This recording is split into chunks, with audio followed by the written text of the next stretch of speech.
Hello, this is Jacob Folger, artist and sculptor, and today we're going to make a cat. But before we get started, I want to tell you a little bit about the things we're going to be needing to use for this. We're going to be working with self-hardening clay. There are many different brands. I use sometimes Marblex and Mexican clay. But whatever you use, when you go to the art supply store or the craft store to buy it, make sure to open the box and push your finger into the clay through the plastic and make sure it's soft and pliable like this. And then another thing that you might use is a wood board to sculpt on top of. And then you can use some regular household tools to help you sculpt, like a butter knife could be helpful, or a pen. You might have an X-Acto knife sitting around. That would be a good tool to use, or another sharp knife, a paring knife. Paint brushes in varying sizes. I usually have 2 or 3 sizes that I use. And then it's really helpful to have wood sculpting tools, and you can get these at art supply or craft supply store. And then you'll also need a cup of water, okay? And a misting spray bottle like this is a good thing to have. If your clay starts to dry out while you're working, you can give it a mist of water. Okay, so we're going to go ahead and get started. The first thing I'm going to do is start the body of the cat here. And I'm just going to start to form it in my hands to be about the shape that I want.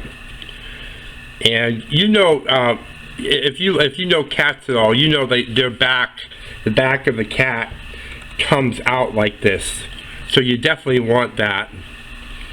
And you can just squeeze it into the shape, and then you can take your thumb and you can blend like this to smooth the clay, because there'll be imperfections while you're squeezing it. Okay.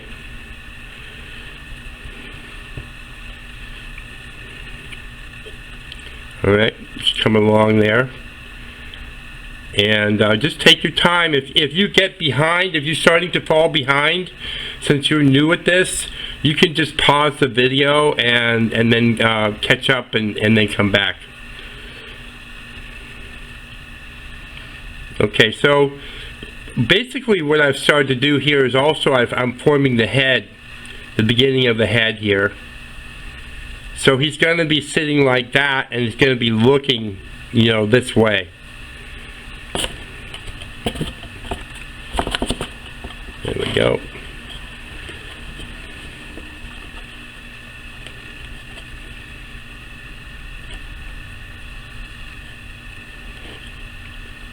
Okay, now I'm going to just squeeze out a little bit like that to start forming the eyes and the bridge of the nose.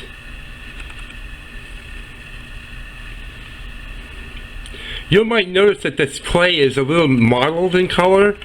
Clay usually comes in either white, gray, or red. But what I've got here is I recycle my clay because I use so much of it. I'll wrap it in a wet towel and I'll put it all together, and then sometimes it comes out mottled. So here what I end up having here is gray and red. Okay, so we basically got the just starting to get the definition of the face. So what I'm going to do now is I'm going to I want to extend the bridge of the nose a little bit here, because it is supposed to be longer than that.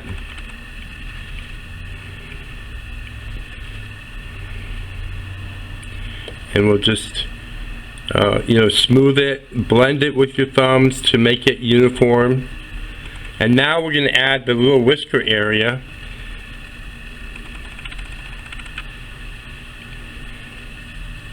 So that will go there. I'm not sure of the proper names of the anatomy of the cat, but that doesn't stop me from making cats. So I'm making another one for the other side.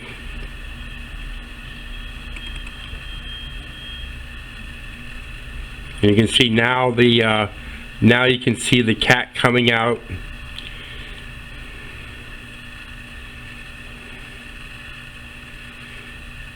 And we're just blending to smooth it in and get it attached nicely to the rest of the cat's face.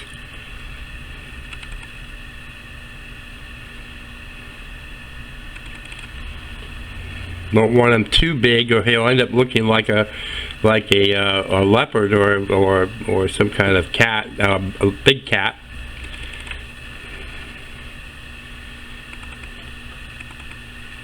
Okay, I'm gonna take a little bit of clay here and just put it under his under the whisker area there to give him the outline of a mouth.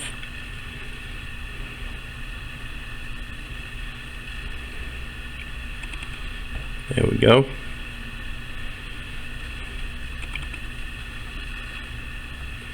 I might want to squeeze a little bit there to define the neck a little bit.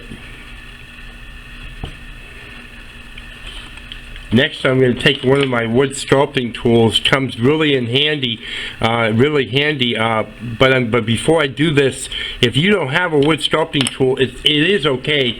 You can use the back of a paintbrush like this. And what I want to do is make the pupils of the eyes, excuse me, the sockets, eye sockets.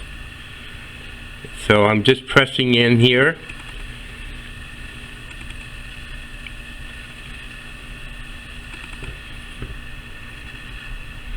Yeah, I think he might be a pretty cool cat. Okay, then take a little bit of clay and roll a ball. You don't want it to be that big, you want it to be kind of small. And just drop it into the eye sockets on both sides.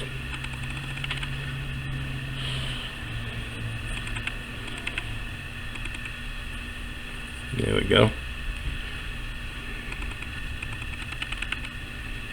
Alrighty.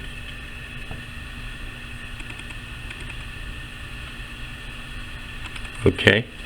And then what we can do is take maybe a butter knife would work for this. We want to make the pupils of the eyes.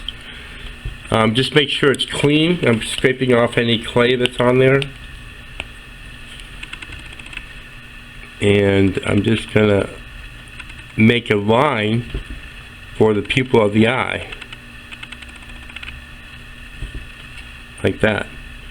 He actually looks like he's looking a little bit to the right. Okay, and then you can take a noodle of clay, so you roll a little ball like this, and then you roll it to and fro between your fingers, and then you just place it on top here, and that gives the eyebrow or eyelid. And then you can just snip it off at the end where it's too long, and then just blend it in at the top.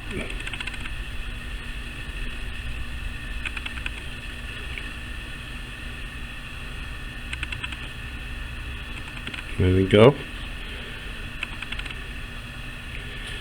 And I can do that with the other side as well.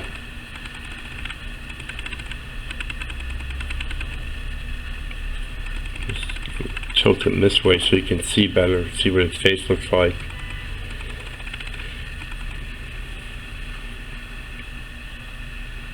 Just making the eyelid here.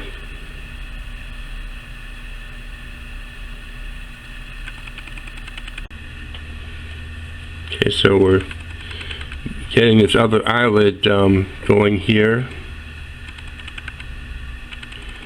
Put along the top, try to get even with the other one.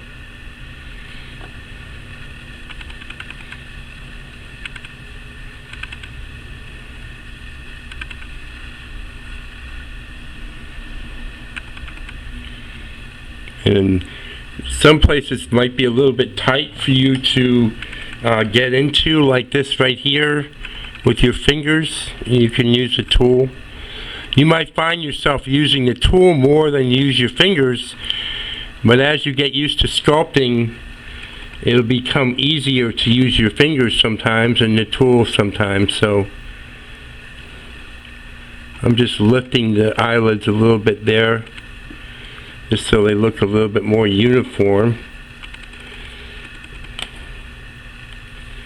And you can take the same type of sculpting tool, or maybe one like this, and you can just blend different parts together, like around the mouth or the whisker area, around the nose, like that.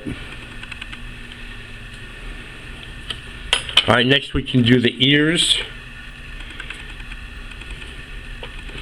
So take a bit of clay, roll a ball to start off with.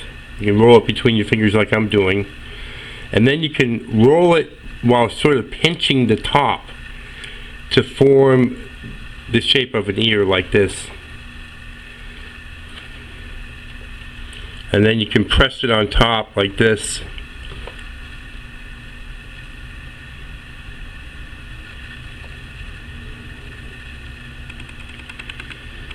And that will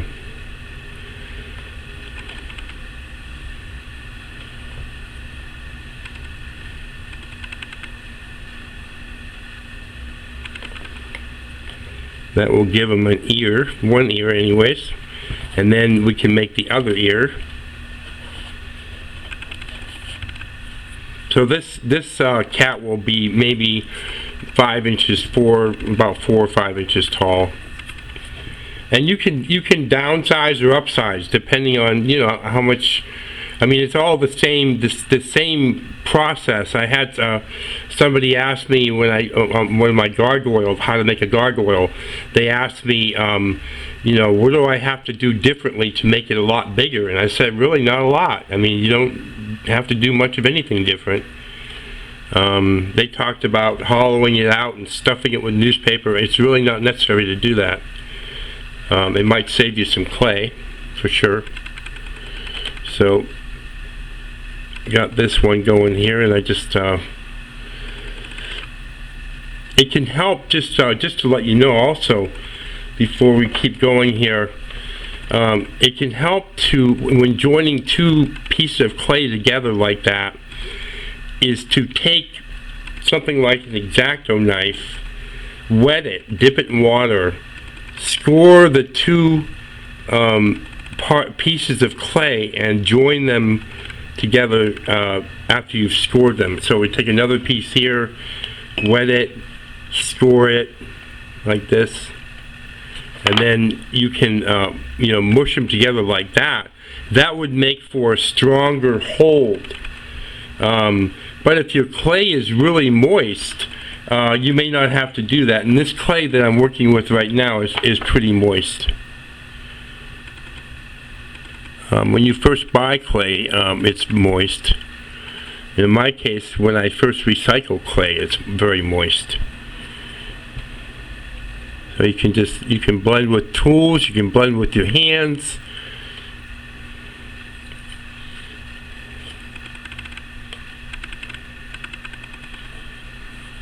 He's got really perky ears. I like him. At first I was thinking I was going to shorten them, but for this cat and his look, I'm thinking he's got a good look for these ears. So I'm just going to leave the ears this size. Now another thing you can do with the ears is you can just carve out a little bit in here like this to make them look a little bit more realistic. And also, I have a little backdrop, a little piece of cardboard here to block the computer screen so there's no glare, because I'm working at my desk here, and it keeps falling forward. Okay, so you know, don't worry about roughness, because when we finish up here, I'm going to show you real quick. We're going to take a paintbrush like this, dip it in some water, and paint the sculpture, the clay, to smooth out all the imperfections.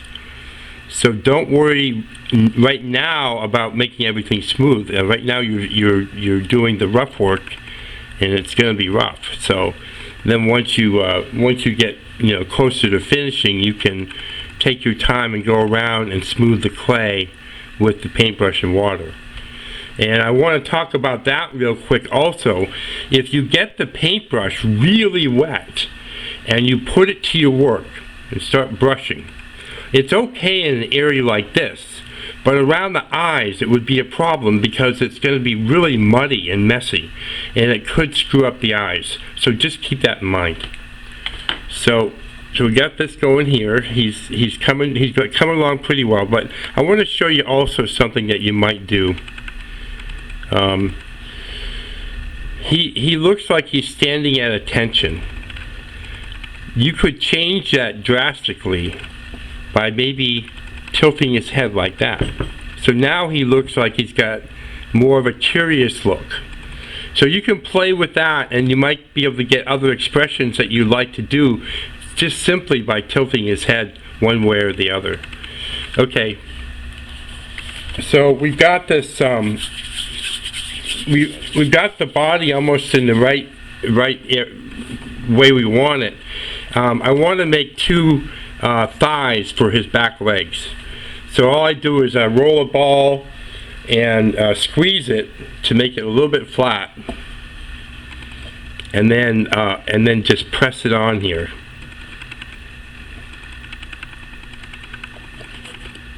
And then he's got a thigh for one leg, and you can do the same on the other side. He's a little bit rougher on the other side because we haven't really been paying attention to that over there. So, but for the sake of teaching, I might neglect that the whole thing all the way around, because I'm trying to basically teach a lesson here so that you can go on to create your own cat. There we go. And then also he'll need his back feet, or his back foot. So we'll put that here like that. Squish it in there and blend it in. And then his legs, it'll be the same on each side. I'm taking my hand away for a minute to roll this piece of clay out. Okay, so I'm going to put it here. All right. And then I'll cut it off here. There we go. And I can blend this in.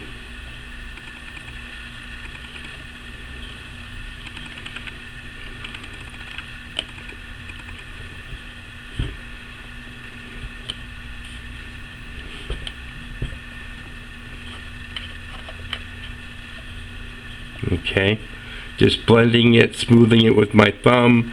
I might use a tool to make it easier to get into.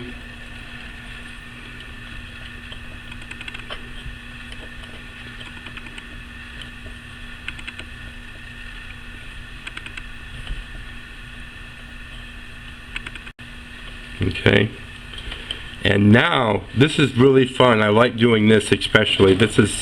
I'm going to be doing the tail here, and I'm going to take a ball of clay about this big. I'm going to roll it into a ball so it's smooth and uniform, because I definitely want the tail to be smooth and uniform when I do this. Okay, and then I'm going to roll a noodle. So I'm rolling my hands to and fro. You can see that. I've done that a few times already today. And we want it as uniform as possible. All right. And so basically what I do is I'll press it into the back here.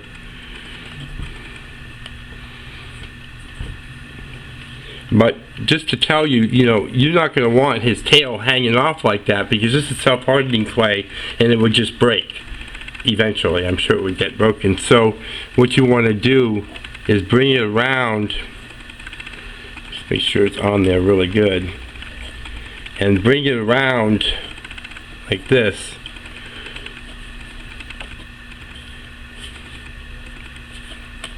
It's not sticking real well there. I'm going to wet it a little bit. It might be drying out a little bit here. So if you wet it, it would make it better. And then you also, remember, can score it. Wet it and score it. Wet the tool and score it. Okay. But you would bring the tail around, and you can do whatever you want with it, but sometimes it's just fun to give it a nice little curl like that. There we go. And then just blend that in.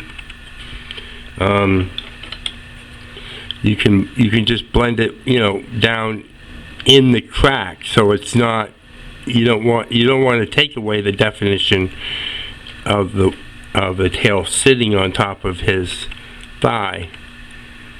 So you just blend all that in there. And then we're almost there, basically. I mean, I didn't do the other side, and I'm not going to. I'm showing you how, and you can see. But on this side, doing this side, we'll get a paintbrush here, and we'll get it a little wet. And what you can do is, once you dip it in the water, let me show you here. You dip it in the water like this. If you dab it on the bottom of the cup, it will take off any clay that's on there. Just dab it like that. There wasn't much clay on there to begin with because it's a clean brush. But then, if you can take off, you know, most of the excess water that's on the brush, that would be your best bet. You don't want it all muddy, sopping wet, because it will take a long time to dry. It might crack at that point, and it'll be actually harder to get out the imperfections. So you don't want it really sopping wet. So we'll do a little brushing here so you can get the idea. And you can brush as much or as little as you want. That's for sure. But see, the brush is not too dry. I mean, not too wet. So it's removing. It has a little bit more strength to remove the imperfections and the scratches and the finger marks and the fingerprints and all that stuff. But if the brush was really wet, it would just be harder, I think. I think you would find it to be harder. Okay. And then, of course, you want to... Now, this brush is fairly dry, but I want to show you how to clean it. It's got some clay on it, so I'm just dabbing it into the bottom of the cup here, and what that does is it shakes loose the clay that's on it, and here it comes out nice and clean. And then I basically am brushing it on the side of the lip or rim of the cup to take off the excess water. Now, with it like that, I can carefully go around the eyes, because there's not much water on the brush. But if there was a lot of water on the brush, all the water would be dripping down and going into the eyeball. You don't want that when you're working around the eyes, especially if you've done a nice set of eyes. I mean, you might find yourself sometimes when you're first starting out, you know, doing the eyes a couple times because you messed up the first time.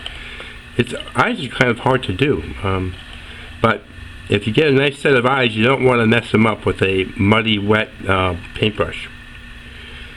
So you just take your time and go around the sculpture and get out all the imperfections, and we'll talk about a few other things you can do also. You mostly want to get out the imperfections, but you also want to, when you're using the brush, you're also doing some blending there and bonding parts together, because it's wet and the water's going into the little cracks and it's taking care of it. So doing this is really an important step. But also, once you are done with that, you can do textures on the cat. For instance, you might want to do something that looks like fur. So you could, draw lines like this. Go around the whole cat, drawing little lines like this. And then you can smooth it with the brush or your finger. So that's one form of texture that you can do. Another one would be to stipple it.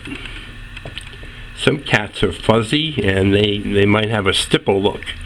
And so what you do is you take a tool like this. It could be anything. It could be a pen. I'll just show you real quick. You just go like this. That's a pen. You could do the back end of a tool, and you do it like this. It's for a different look. So it just depends. Here's the back end of a butter knife. It's a little bit bigger, but it just gives it a different look. So you can try some of those out, and again, remember to, if you want some kind of expression other than just, sitting there at attention, you can tilt his head or turn his head or whatever. And you can also let this dry for 2 or 3 days, and then you can paint it. You can see some of the videos I do on finishes. I have bronze and green patina and stone, so that's really neat. And you can hand paint it with whatever colors you would like to do. And in between working sessions, if you're not working with it, give it a little mist of water, light mist, and cover it with plastic. You can use like a plastic shopping bag if you want to do that. I appreciate you watching. Please like the video and also subscribe to my channel. You may also visit my website at jacobfolger.com. Thanks again. Have a great day.